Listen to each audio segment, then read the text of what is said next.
Over the last few decades, the psychological push to study mental wellness inadvertently spawned an industry promising to eliminate worry, stress, and boredom.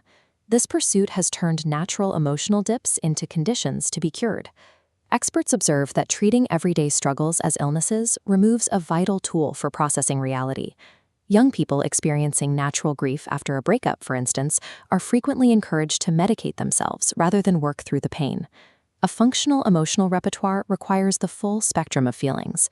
Because real life guarantees disappointment and loss, true mental wellness is impossible without experiencing and processing negative emotions. Humans are remarkably adaptable.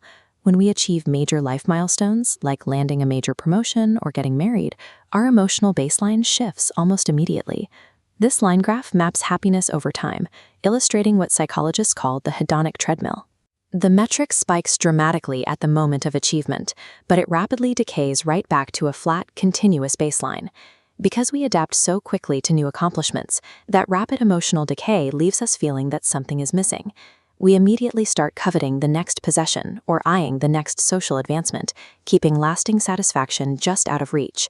Long-term satisfaction cannot be attained through static achievements. To get off the treadmill entirely, we must derive satisfaction from dynamic, attention-absorbing activities.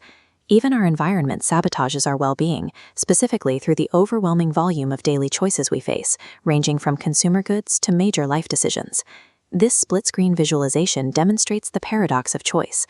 On the left, a small choice pool yields high satisfaction. On the right, a massive choice pool drives the stress metric up and satisfaction down, imprisoning us with regret over all the unchosen paths.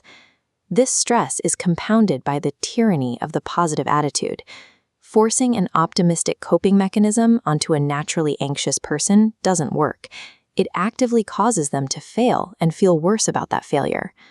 The practical alternative is defensive pessimism. Instead of forcing a bright outlook, individuals deliberately set low expectations and mentally review potential negative outcomes, allowing them to prepare carefully for what might go wrong.